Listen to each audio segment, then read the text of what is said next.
Hate and horror unleashed on both coasts. Two deadly mass shootings in places many assume to be safe. It's heart-wrenching. It's heart-wrenching. In Buffalo, a community devastated. A quiet afternoon at the grocery store torn to shreds by violence. 10 people killed in what authorities are calling a racially motivated hate crime. And they say the accused shooter had possible plans to continue his rampage. This is an absolute racist hate crime.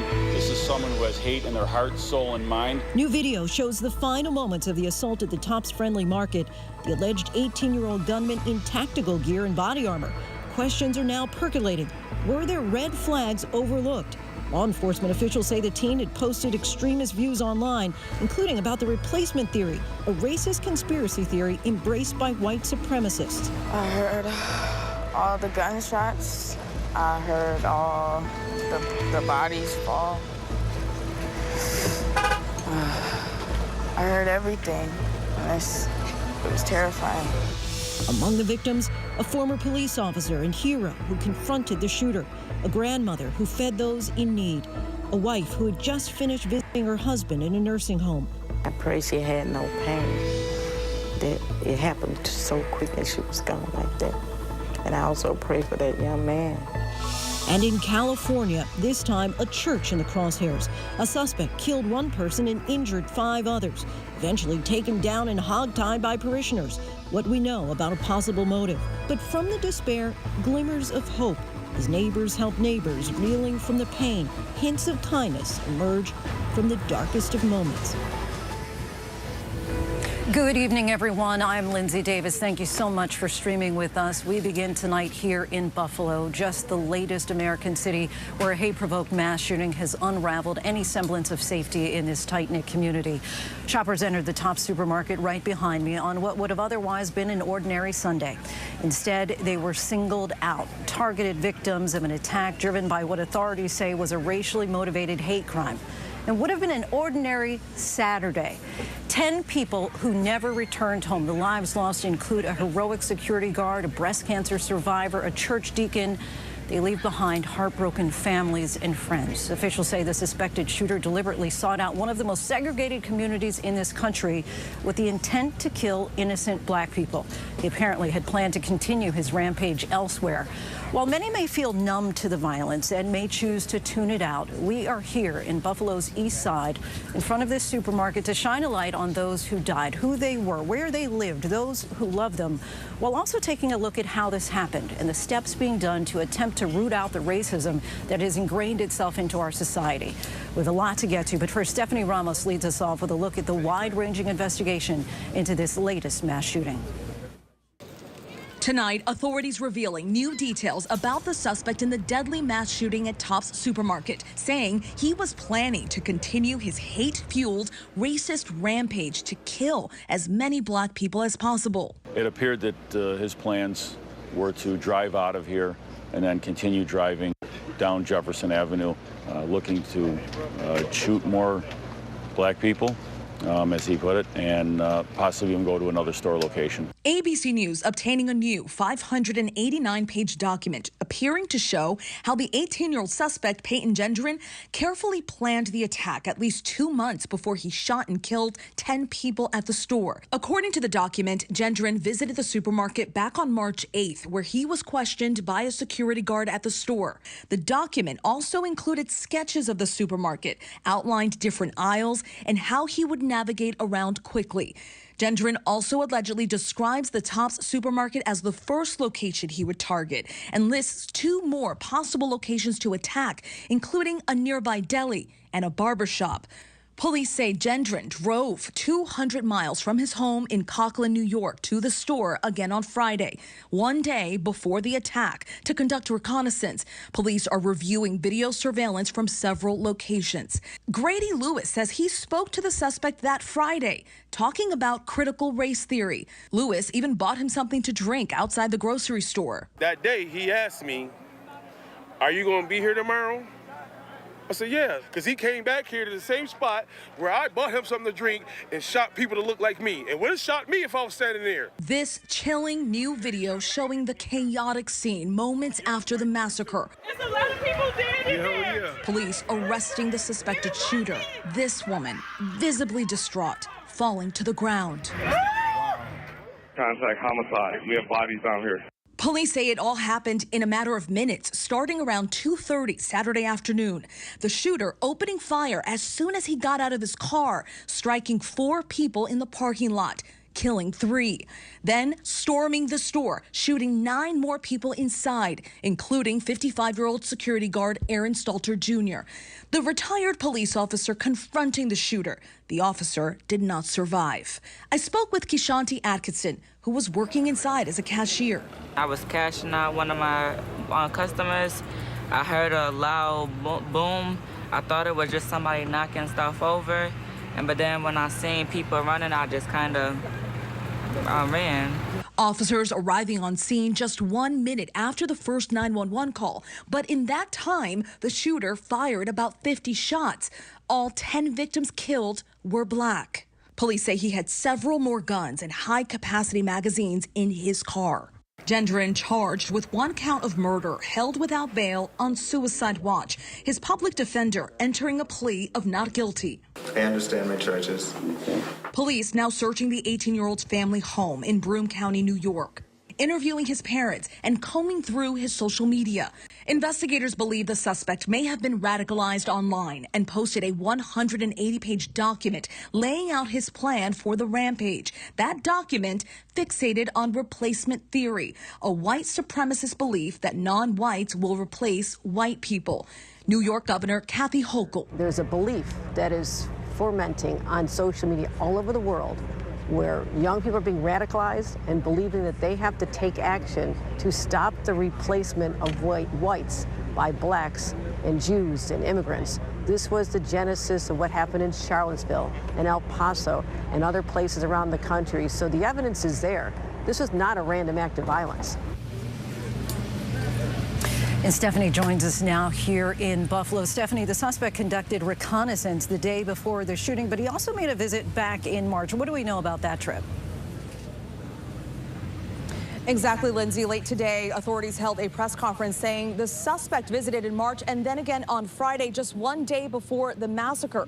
Authorities say they are now looking through hundreds of pages of documents where the suspect allegedly laid out his plan of attack. Lindsay. All right, Stephanie Ramos, our thanks to you for being here several days here in Buffalo. And next tonight, we remember the 10 lives lost through the loved ones they left behind. We spent the day in this shell-shock community, which is banding together, forced to confront the unthinkable. Palpable grief today as the family of Ruth Whitfield is in anguish over the loss of the matriarch of their family. Prior to Saturday, when Whitfield became known as one of the victims in the Tops grocery store shooting here in Buffalo, the 86-year-old was known to family as a loving mother to 4 children, grandma to 7, and great-grandma to 6. She was mom. We didn't call her mother because she was special. She was special to the community. She taught us what love is, to be truly loved and to stand up. This has to stop. You have to stop taking away the best of us. A devoted wife, her kids say she visited her husband of 68 years every day for 8 years. He now lives in a nursing home suffering from dementia. That's his soulmate. How do you say any of this to my father? How do you share this with him? We're scared to share it with him, quite frankly, because we don't want his health to depreciate any further. When Ruth Whitfield moved to upstate New York decades ago, her children say it was with the hope of escaping the brutal racism of the South, only to then lose her life here in what police are calling a racially motivated attack. She came from the Deep South. She came from racism. And to come this far and be taken out by it, it's a tragedy. Whitfield is the oldest of the 10 people fatally shot in the country's deadliest mass shooting of the year. Behind each name, a story and grieving family and friends. Retired police officer Aaron Stalter confronted the gunman. He's being hailed a hero who likely kept more lives from being lost. The youngest victim, 32-year-old Roberta Drury is described as vibrant and outgoing. Geraldine Talley was one of 9 siblings. Those who knew her say she was an amazing sister, mother, and aunt. There was Celestine Cheney, a breast cancer survivor, and Pearl Young, a pillar of the community. Hayward Patterson, a deacon who drove people to the supermarket on Sundays. Catherine Massey's loved ones say she was unapologetic about making sure her community was not ignored.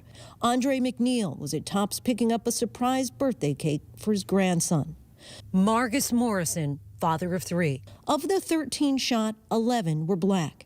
The shooter was heavily armed and dressed in tactical gear, whispering, "Just gotta go for it," before live streaming his rampage on an app, firing at least 50 rounds before police apprehended him.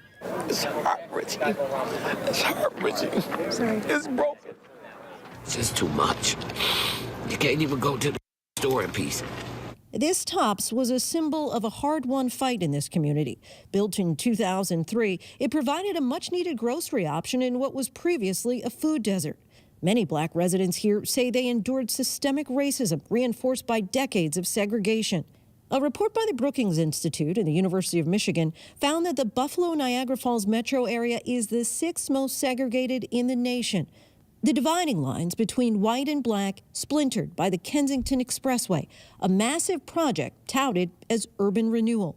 Placed right in the middle of the black section of this area, its lanes purportedly allowed white residents easy access to entertainment in the city center, but stripped black residents of access to essential businesses like grocery stores, only contributing to the festering racial inequality. It also destroyed the lives of thousands of people, and it killed 2 business districts for us. Tops, just 2 blocks away from Kensington, which once represented a small victory, now a symbol of awful loss. It has been said the greatness of a community is most accurately measured by the compassionate actions of its members. And once again today, Buffalo, known as the City of Good Neighbors, uniting and supplying food to those who need it most. It's like the only supermarket that we got for miles. And pretty much every neighborhood in Buffalo comes to this neighborhood to get their food. Beyond the outpouring from the community, Attorney Ben Crump, who represents the Whitfield family, is demanding action from the president and from Congress. Her legacy is going to be one of love that is going to be articulated by her family, and we're going to fight to do what they believe their mother would want, and that is to get some positive change to come from this tragedy. And that's why we're saying to President Biden and the United States Congress, pass the anti-black hate crime bill. For the family of Ruth Whitfield, who just left her husband at the nursing home when she simply stopped by Tops to pick up some groceries, their heartache is further compounded by the senselessness of their loss. 86 years old? What? Why? What was the purpose? I'll never understand this. I'll never get over this. For her to live the kind of life that she lived and to have to suffer this indignity. Joining us now is Buffalo Mayor Byron Brown. Mayor, we thank you so much for joining us. And first off, our condolences to you and the entire community. As you were watching that story along with me, you were pointing out all the people who you knew, who passed, those who are still alive as vibrant parts of the community. Just describe for me what it's been like for you the last few days. It's been hard. It's shocking. It's painful. And I've worked hard to hold this community together. Close-knit people in the community. It's a loving community. Nationally, internationally known as the City of Good Neighbors, a very welcoming community. You were the first black mayor of this city. That was hailed as significant achievement and progress. So how do you then reconcile that with where we are today? It's hard to reconcile this. This is absolutely unimaginable.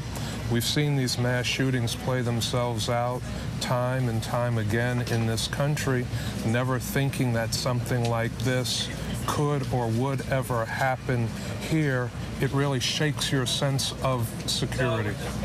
We've been talking about the idea of gun violence plaguing cities. You've talked about Buffalo is no different. What do you feel needs to be done in particular in your community? I think what has to be done is national. There has to be sensible, sound gun control. The availability of guns is just far too great in this country. Guns too often fall in the wrong hands, legally and illegally. Something has to be done about that at the federal level. There finally has to be the resolve to change that. And it's our understanding that last June, the shooter had undergone a mental health evaluation after expressing some desire to commit a murder-suicide. Under New York's red flag law, it sounds like presumably he should not have been allowed to purchase the rifle that he did. And just for our viewers, I want to read what that law is. The New York red flag law, which passed in 2019, allows police, relatives, or school officials to seek a court petition that calls for the seizure of firearms from people the court deems to be a threat to themselves or others. So this law was not applied in this case. Obviously, it's still very early on, but what can we do to make sure that these measures that are in place to prevent these kinds of incidents from happening actually are followed? I think the investigation will help with that. This is being investigated at the federal level, state level, local levels to find out how this happened, why this happened, what might have gone wrong with the application of laws, where breakdowns might be in the criminal justice system. I had the opportunity yesterday to speak to the National Director of the FBI, Director Wray, and he committed the full resources of the FBI to look at every detail of this and to work with local law enforcement to try to prevent an incident like this from happening again. And we talked in the story just then about how significant it was for this TOPS to come to the community. We talked to people earlier who were saying that they were so concerned that their loved ones don't have cars to be able to travel. What would you say needs to happen right now in the coming days while TOPS is still not open? A lot of companies, individuals in the community stepping up to help to make a difference. The TOPS Corporation itself spoke to the president and CEO, John Persons. They have committed to transporting customers to other stores in the network. They will bring a refrigerated vehicle out to provide meats and foods to people in the neighborhood. There are now up to close to $1 million in donations that have come in to help the families affected, to help the surrounding community.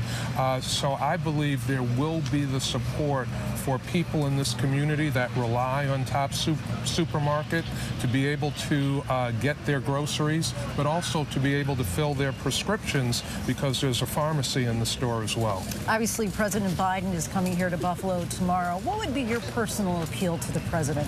I'm going to appeal to the president to push harder on gun control. I'm going to talk to the president about hate speech on the internet and by personalities. There is too much hate speech, indoctrination of people in hate through social media. I'm going to talk about that. I'm going to talk about more resources for urban communities to focus on economic development, job creation, and job training for people living in the inner cities throughout this country. And lastly, Mayor, if you would just kind of share some of the sentiments about those who you knew, who passed away. You were giving kind of some commentary on the individuals. What you'll remember about some of those lives that were lost on Saturday? Yes, Fire Commissioner Ruth Whitfield, met his mom several times, heard him talk with reverence about his mom over the years. Just a tremendous person. Her husband has been in ill health for 8 years. Spent every single day, 7 days a week for 8 years caring for her husband, the principal caregiver for her husband. She will be a tremendous loss to her family and to the community. Aaron Salter, a retired member of the Buffalo Police Department, working here as a security officer, engaged the shooter. The shooter was wearing body armor, actually struck the shooter with gunfire, but because of the body armor, it had no effect, and he was killed protecting others. If not for his heroics, more people inside the store would probably have gotten killed. Kat Massey, a member of the NAACP, a block club member, an active member of the community. Any community meeting talking about ways to improve the community, she was there, constant presence in the community. A father coming to pick up cupcakes for a birthday celebration for his son. All wonderful lives, wonderful people, and lives taken from us too soon, unnecessarily, by someone with a heart full of hate and a head full of hate. Mayor, we thank you so much for your time. And again, our condolences to the community. So appreciate your time. Thank you, Lindsay. May we turn now to the investigation as the suspect appears to be a self-radicalized lone wolf. ABC's Chief Justice correspondent Pierre Thomas has the latest on the red flags in his past and whether any of them could have possibly prevented this massacre. In this photo, he looks like any other high school senior, Peyton Gendron, riding in his school's graduation parade. But what law enforcement sources tell ABC News is that in the days before that photo was taken, something happened that raises serious questions about red flags and missed signals. They say that shortly before graduation, Gendron was assigned to write a paper about his plans. He referenced committing murder-suicide. The school called the state police. The individual was brought in for a mental health evaluation. He was evaluated and then he was released. There was an investigation, but no charges were ever filed. Today, the local district attorney tells ABC News his office is sometimes notified by schools about similar incidents, but not this time. Quote, the school chooses to handle it the way it chose to handle it, he tells us. No comment from the school tonight. Former classmates we spoke to described Gendron as smart but quiet. Nathan Twitchell and Cassandra Williams described one particularly odd incident. Once COVID hit, he wasn't ever really at school, other than once, right when we came back, he showed up in like a hazmat type suit. Full hazmat suit. What was your reaction to that? I mean, everyone was just staring at him. Tonight, authorities believe Gendron was living two lives, one in the pleasant suburb where he grew up, the other in the darkest reaches of the internet. Law enforcement sources tell us the newly revealed 589-page document indicates that shortly after graduation, the teenager began posting messages on the social media platform Discord, spelling out his plan of attack. He wrote about body armor and taunted federal law enforcement. It's unclear who had access to the posts or who saw them. According to the Washington Post, the 589-page document laying it all out was anonymously uploaded to a file-sharing site called Mediafire on April 29th, 2 weeks before the attack. Such a lengthy time that had been uploaded. Pierre Thomas joins us now from the jail where the suspect is being held. Pierre, do we have any sense how many people might have been able to read about this plan online in the weeks before the attack? Well, Lindsay, sources are telling us the suspect initially posted those plans in a private group on the social media site Discord. It's unclear tonight who, if anyone, had access to that group, but you can be sure that this will be a key focus for FBI officials as they try to determine whether other people knew an attack was coming, Lindsay. We can imagine that'll be key. Pierre Thomas, our thanks to you. As we've mentioned, the alleged gunman espoused something called the Great Replacement Theory in suspected writings online. For more on that, let's bring in Dr. Crystal Fleming, a sociology professor at Stony Brook University who has studied the issue. Doctor, thanks so much for joining us. First, just explain what Great Replacement Theory is and what its proponents are advocating here. Sure.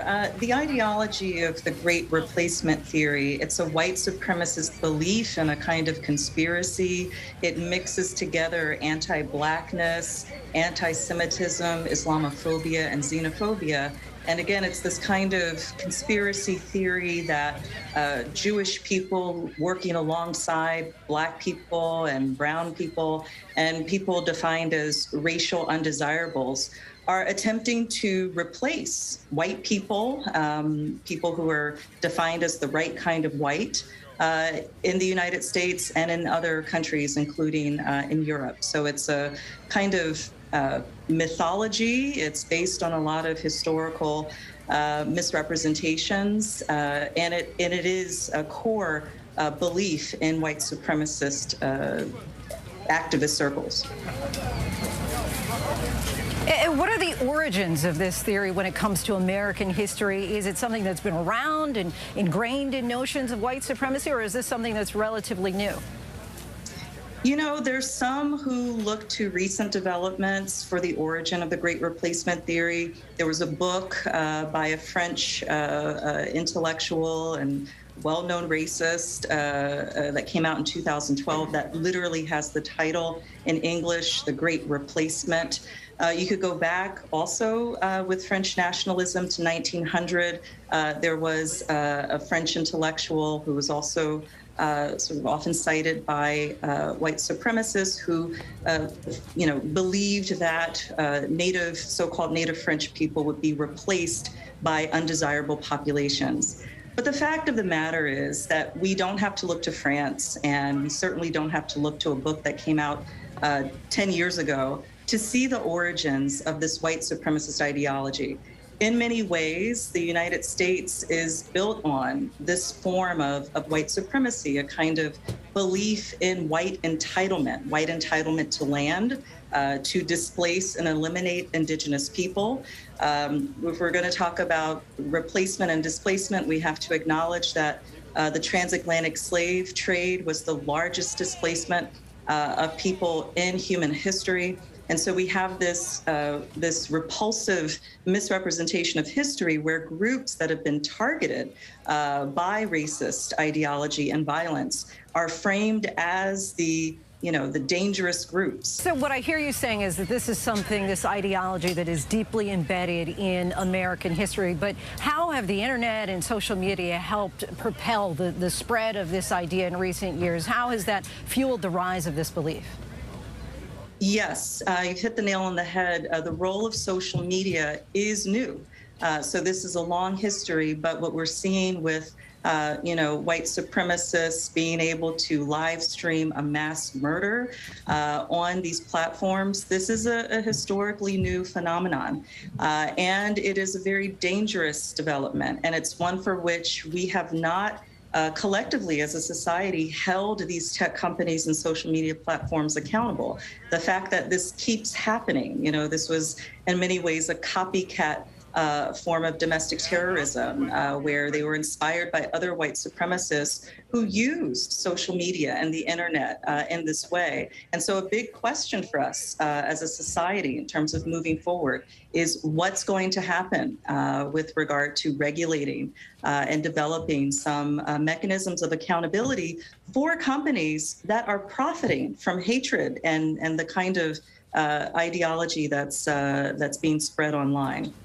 Critics have pointed out the role that former President Trump played in promoting similar themes. But beyond Trump, how has this great replacement notion become more mainstream in our political discourse in recent years? Of course, there was the influence of former President Donald Trump, but you couldn't have gotten a President Trump unless his brand of racism resonated. And why did it resonate? Again, we have that history.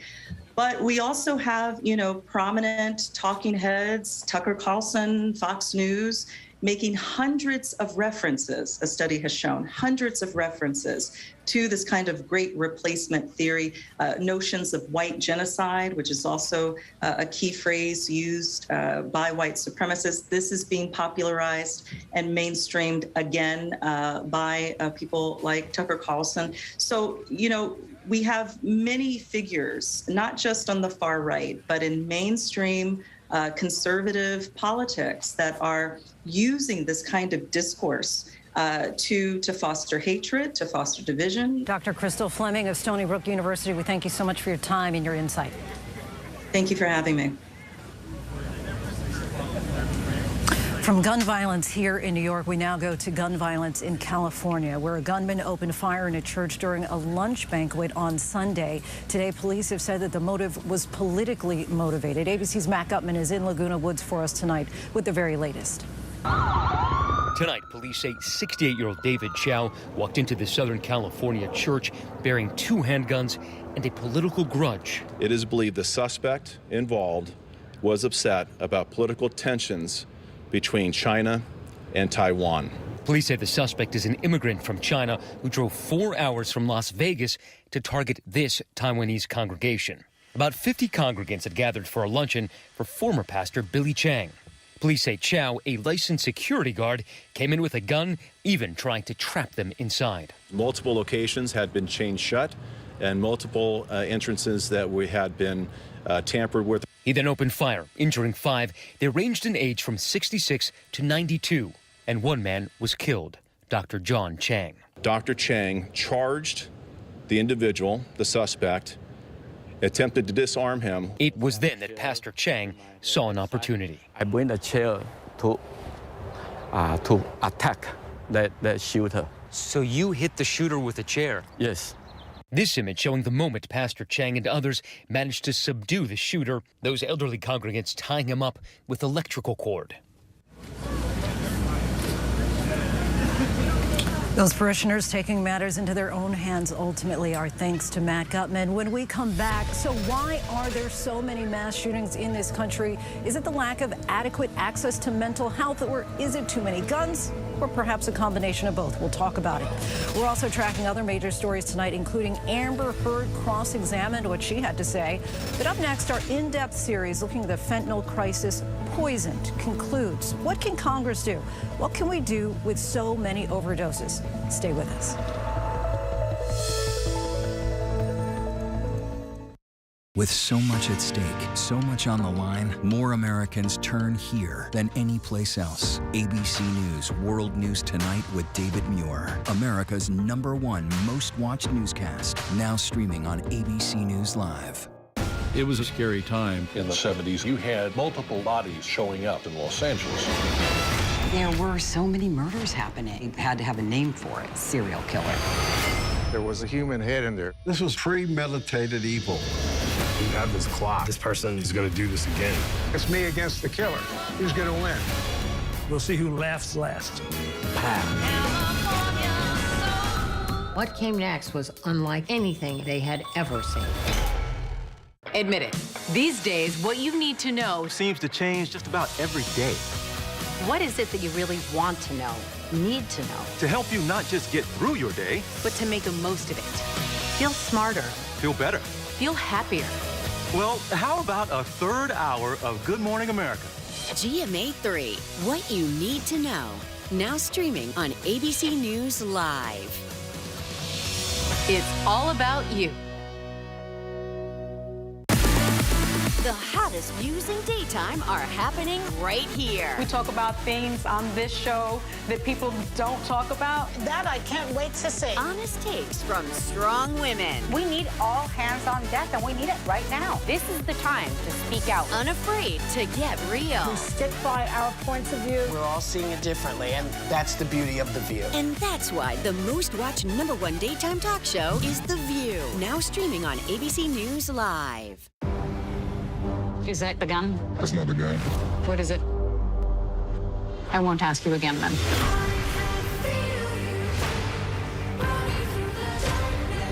Are you a Nazi? The deeper you go into black markets, you could be putting your life at risk. the darker it gets. Why hasn't anyone come out and spoken? It's about the money. That's why we do it. Trafficked. New episodes Wednesdays at 9 on National Geographic. Take America's #1 news with you anywhere you go, anytime, free. Download the ABC News app now. Breaking news, exclusives, 24/7. There for you with one touch. The ABC News app. Download it now. America's #1 news, ABC News.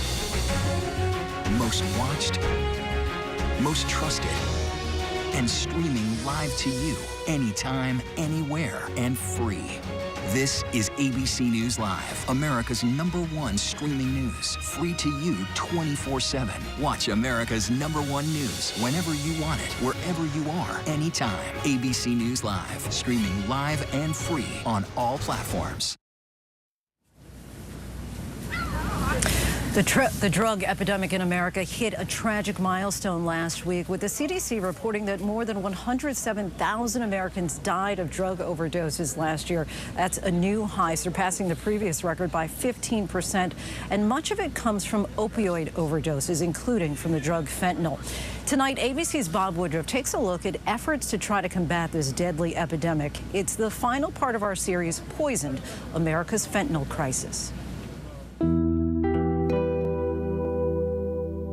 In my home state of Kentucky, overdose deaths increased by 54%. In Washington, lawmakers from across the country are trying to fix the fentanyl crisis sweeping through their communities. The opioid epidemic destroys everything in its path. But these debates are often only about stopping the flow of fentanyl into America. Until we resolve the situation in our southern border, anything we do is ridiculous. And onto the streets. Law enforcement shouldn't have to hold strategy meetings and brainstorming sessions about how to put murderers behind bars. In Riverside, California, Sheriff Chad Bianco has created his own fentanyl task force, treating fentanyl dealers as murderers. If somebody supplies somebody with fentanyl without their knowledge, is that homicide? It's a second-degree murder. I get anywhere between 50 and 100 calls a week. We're exhausted, but it's an investigation worth doing. We had a local girl. The drug dealer delivered what she thought was a Percocet pill, and she died. Listening to that mother cry and tell me that her daughter did not overdose, that she was poisoned, I will never get over that. I will never, ever get over that. But curbing supply is often a complex game of whack-a-mole. One source replaced by another, an arrested smuggler replaced by another. It's all just one part of this crisis. What about the demand? The truth is, 1 in 14 Americans are suffering from some form of addiction. And after 5 decades of the war on drugs, the streets are filled with more illegal narcotics than ever before. This fentanyl crisis only became possible because America, for so long, ignored its opioid crisis and the millions of people wrapped up in it. I stopped for many years. I just relapsed 3 months ago, and I hadn't used in 10 years. This is Ryan. For years, he's been living with opioid addiction. Now fentanyl has entered his world. And this is the fentanyl. This is not pure fentanyl, though, just so you know, because if it was, it would be like, that much is too much. Despite the risks for many people like him, after taking it, a drug so potent and addictive, Fentanyl is in everything now. Fentanyl becomes their drug of choice. It's just a little bit of fentanyl in something that can be just gone. There's a lot of people that died like that. So that's why he's here in Harlem, where Sam Rivera runs the nation's first overdose prevention clinic. The aim is not to stop people from using drugs, but to supervise them when they do. Offering medical support. Now a holistics program? We have Hep A and B vaccines. We have a nurse on site 5 days a week. And they decide what it is they want. And safety. These are all the syringes we have. We have the alcohol pads. These are the fentanyl testing strips. The goal is harm reduction to prevent overdose deaths. Well, we've had a number of overdoses today. Seems like a potential bad batch. When there is a bad batch, what typically is the cause? Oh, it's fentanyl. 100%. this place has people that can give you some Narcan and bring you back right away. We're there when the overdose happens, and we're there immediately. I can observe you from the mirror. I can see when your head starts to lean. We're using agitation. We're using oxygen. A couple times, they saved my life. Despite the overdoses, not a single person has ever died here.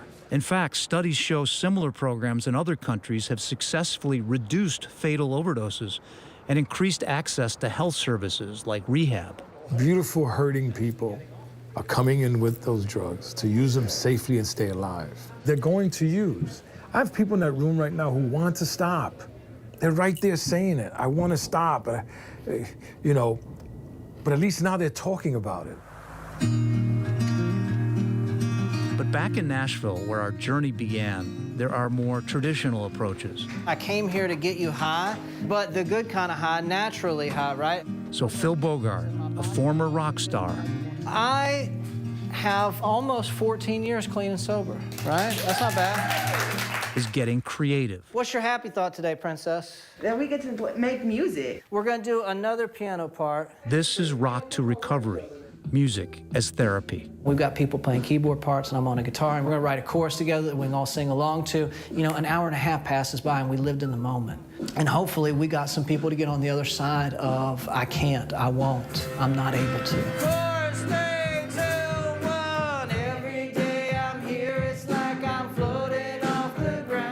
There is no easy answer when it comes to stopping this growing crisis. Looking for myself, I gotta turn this life around, keep going. Fentanyl is poisoning our friends, our families, our children. But everyone we met agreed that the first step is to spread the word. We're trying to bring awareness. 1, 2. I'll never bring my boys back, and I know that they're irreplaceable. But if we can save lives. You know, I'm pretty shocked that everybody's very honest to talk about all this. Maybe it'll save somebody's life. If it helps just one person, then the whole thing's worthwhile.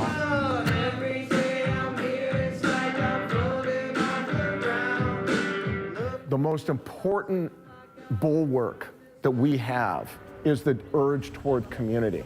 That's how we survived as a species. You are always better off together. 1,000 miles starts with a single step. All you gotta do is just keep going.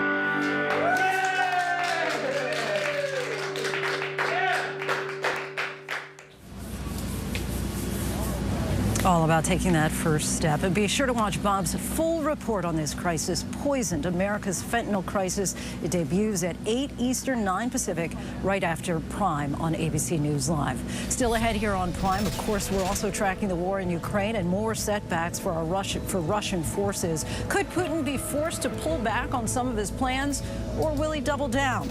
Could the Rust movie eventually make it to a theater near you? And just how bad is the mass shooting crisis in this country? We take a look by the numbers. But first, our tweet of the day, a message from Sesame Street that is rather sad about children dealing with gun violence, not being alone.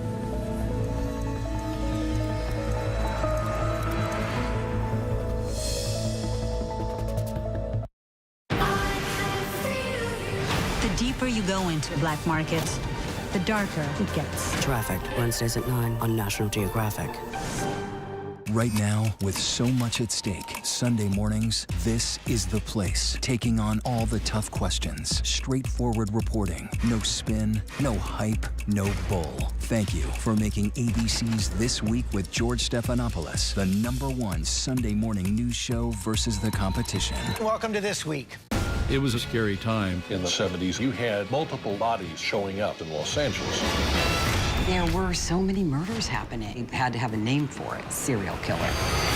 There was a human head in there. This was premeditated evil. You have this clock. This person is going to do this again. It's me against the killer. Who's going to win? We'll see who laughs last. What came next was unlike anything they had ever seen. Is that the gun? That's not the gun. What is it? I won't ask you again then.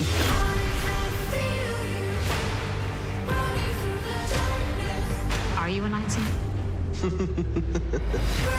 The deeper you go into black markets, You could be putting your life at risk. the darker it gets. Why hasn't anyone come out and spoken? It's about the money. That's why we do it. Trafficked, new episodes Wednesdays at 9 on National Geographic. These days, with so much going on, it's hard to keep up. While others are recapping yesterday's headlines, We're bringing you the right now.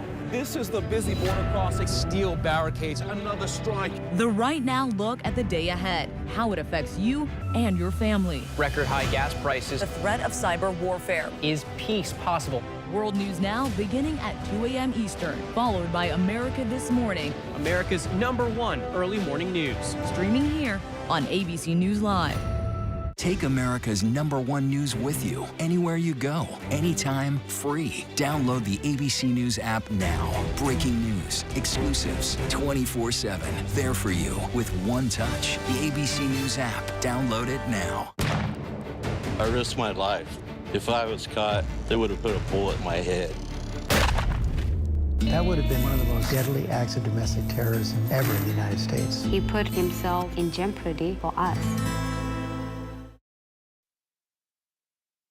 Welcome back, everyone. Back here in Buffalo, the question reverberating here and around the country: why do these horrific events seem to be happening so frequently? We take a look at mass shootings in the U.S. and around the world by the numbers. This is the 198th mass shooting so far this year, according to the Gun Violence Archive. Just about 19 weeks into the year, that averages about 10 incidents in which 4 or more people were shot per week.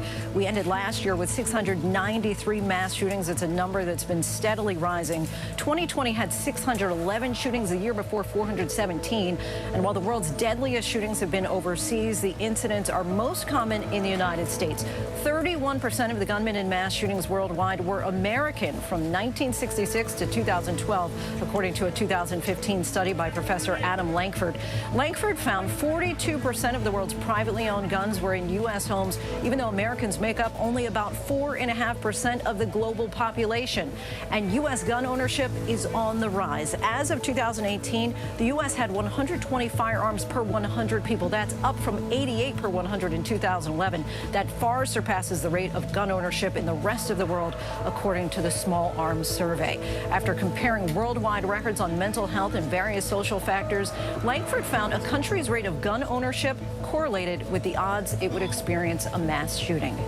And we still have lots to get to here on Prime tonight. The new plan from the FDA aimed at addressing the baby formula shortages, and the candidate leading in the poll in a key battleground Senate race revealing he suffered a stroke. And he wasn't the only lawmaker who disclosed that this weekend.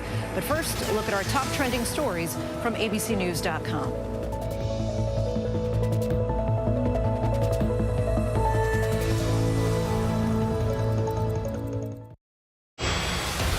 So much at stake in our world right now. We wanted to thank you for your trust and for making ABC News America's #1 news. And thank you for making ABC News Live America's #1 streaming news. Now streaming on ABC News Live 2020. True crime, cinematic, real-life drama, stunning, the unthinkable. Follow the clues, The Hunt. True crime 2020. Now streaming on ABC News Live. National parks are incredibly safe places, but crime will happen. Hey, Mama. My wife has fallen. She's in really critical condition. At that time, I thought it was just a tragic accident. There's still a lot of questions we need to ask. There were small things that didn't totally add up. This is 2 lives for Harold that have died now. I was shocked. Something's not right.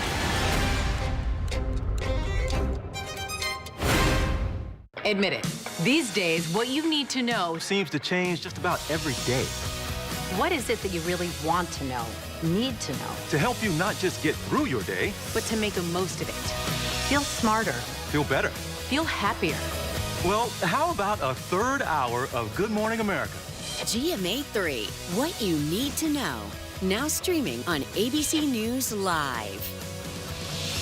It's all about you.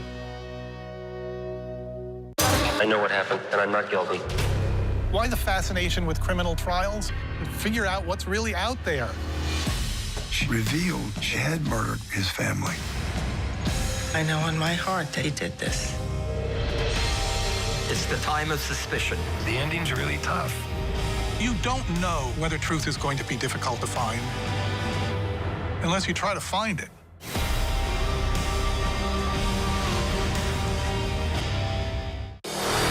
America's #1 news, ABC News. Most watched, most trusted, and streaming live to you anytime, anywhere, and free. This is ABC News Live, America's #1 streaming news. Free to you 24/7. Watch America's #1 news whenever you want it, wherever you are, anytime. ABC News Live, streaming live and free on all platforms.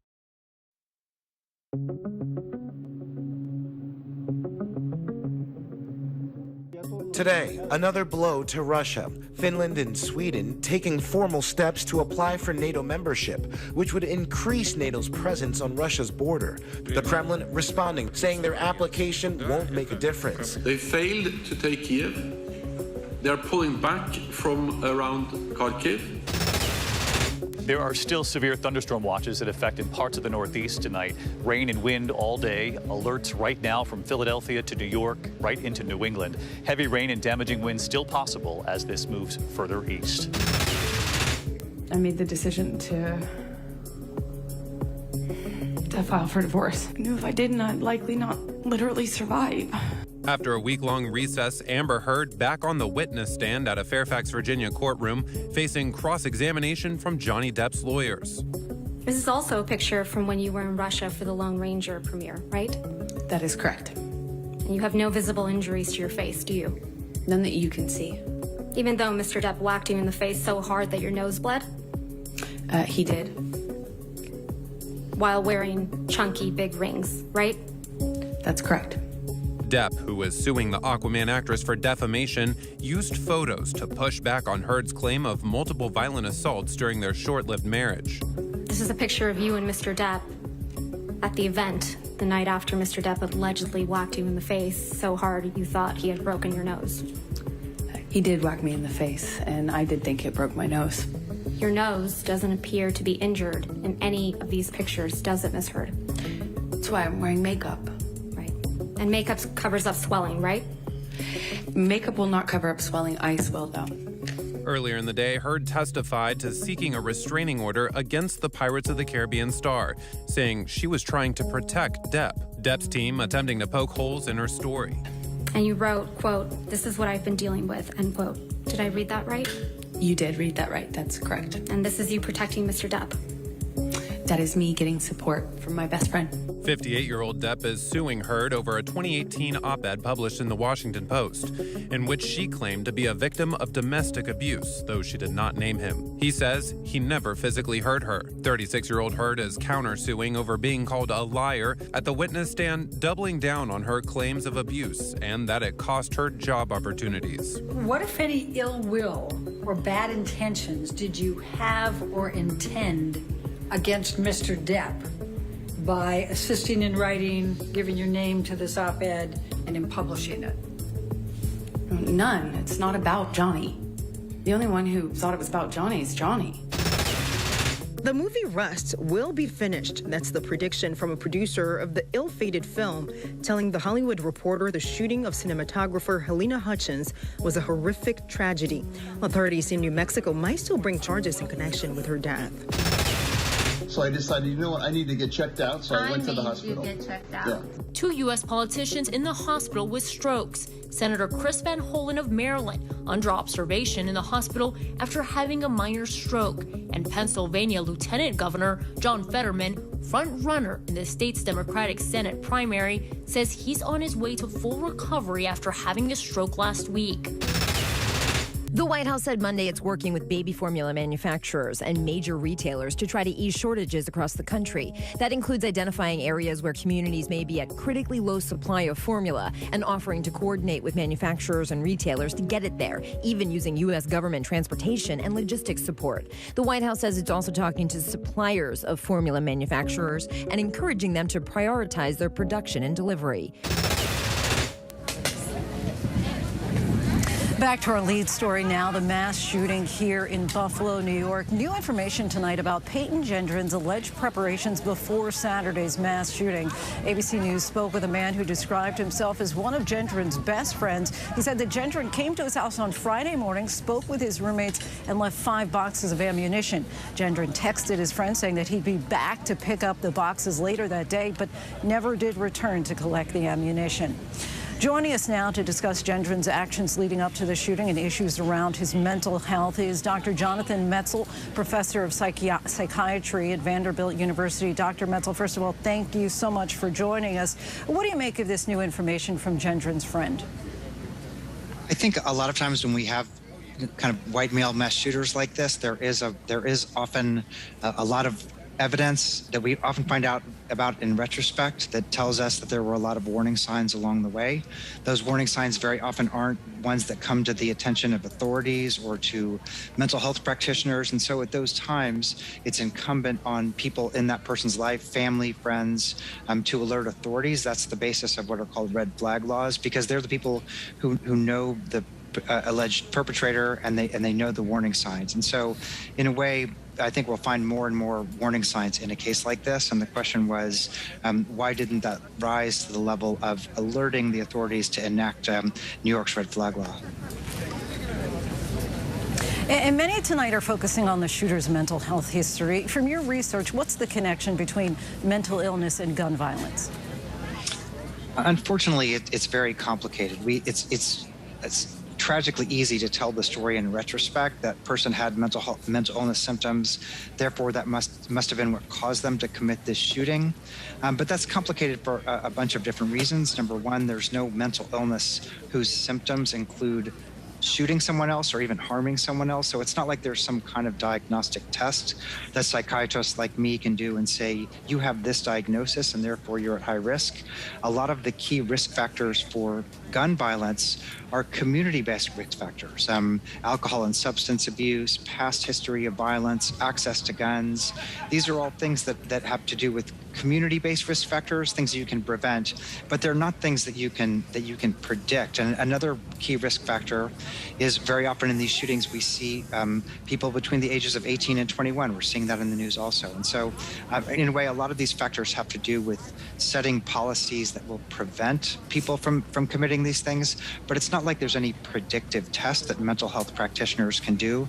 And the other, I think, important point is that they're seeing many patients over the course of a day who are threatening violence. And so it's very hard to predict of the many people who come in with various threats, which one is going to go on to commit a horrific act. It's literally almost impossible to do. And what kind of insight can the psychiatric and public health community provide to help reverse the trend on mass shootings? Well, I think that it's got to be a collaboration. That's always the lesson after all of these horrible events. I mean, I wish we didn't have to do it. I wish I didn't have to do these interviews. But I think mental health expertise is important after this because it's one piece of the puzzle, right? The question of what is the mental illness? Is the mental illness in somebody's brain? Is the mental illness in society? Is it guns? Is it racism? And I think all of these factors show that they all play a part in I think almost the unanswerable question sometimes of why does somebody do this? But I do think that mental health expertise is important in combination with other, working with law enforcement, working with community, working with legislation. And so I don't think any one approach, unfortunately, is going to solve this problem by itself. I think really do we all want to work together? And I really think that's, again, is the lesson here after this horrible, horrible event. A lesson that we're all trying to figure out. Dr. Jonathan Metzl, professor of psychiatry at Vanderbilt University, we thank you so much for your time. I appreciate it. Thanks so much.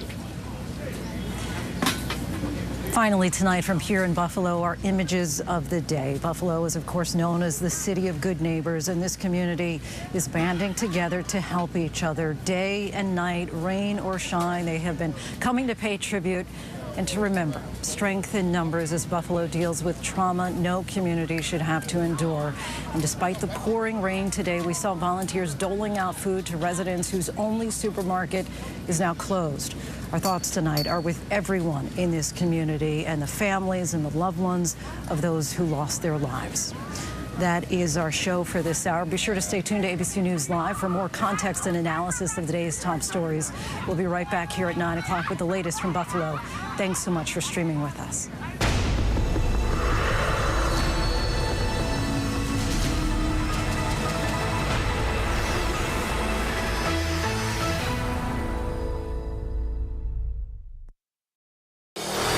America's #1 news, ABC News.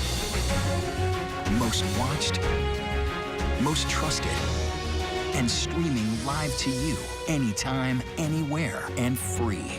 This is ABC News Live, America's #1 streaming news, free to you 24/7. Watch America's #1 news whenever you want it, wherever you are, anytime. ABC News Live, streaming live and free on all platforms. More Americans choose ABC News, America's #1 news source. Take America's #1 news with you anywhere you go, anytime, free. Download the ABC News app now. Breaking news, exclusives, 24/7. There for you with one touch. The ABC News app. Download it now. The deeper you go into black markets, the darker it gets. Trafficked, Wednesdays at 9 on National Geographic. He thought he was God. He's now one of the most vilified men in the world. He is the everyman. Zelensky is the Tom Hanks of Ukraine. The fact that a little nice Jewish boy is 5'7" is showing up this KGB agent in the Kremlin. What do you say to Americans who see Russia and you not only as a rival, but an unfriendly adversary? Two men at war. Which Vladimir will take over. The world is not going to be the same. Christopher Steele, a guy who picked a fight with two presidents, and he's lived to tell the tale. That now infamous dossier. Supposedly a tape showing prostitutes hired by Donald Trump urinating on a bed, and would be quite a tape if it in fact existed. I said take out the PP tape. It quickly became a question of how much of this was accurate. This is the stuff of movies. A lot of this is the stuff of movies. The story of epic proportions. Phony stuff. It's a bunch of crap. It changed history. 911, what's the exact address of your emergency? I just came to check on my son. And he is in here sitting on the couch and he's ice cold. I need the police, an ambulance. His dad opened the apartment door. He started screaming like I've never heard anybody scream before. What's your son's name? Romello. Okay.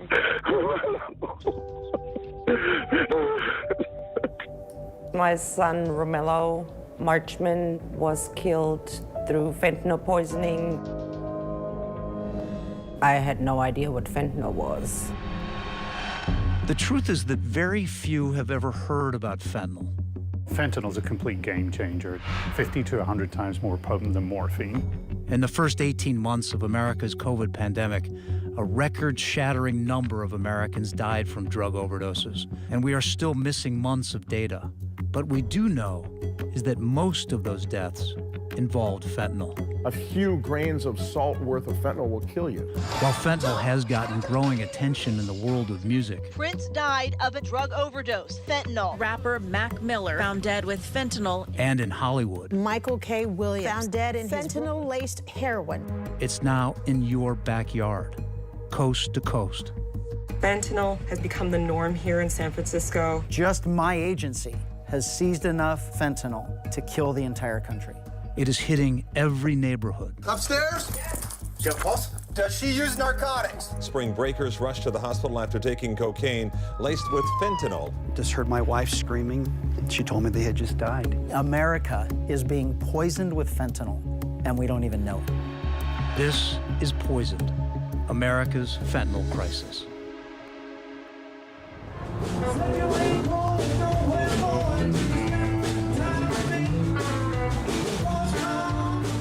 This is where Romello grew up. Music City. The economy's doing well here. The real estate's towards the top. Despite the beauty and the music, the city, like so many others right now, is battling this crisis.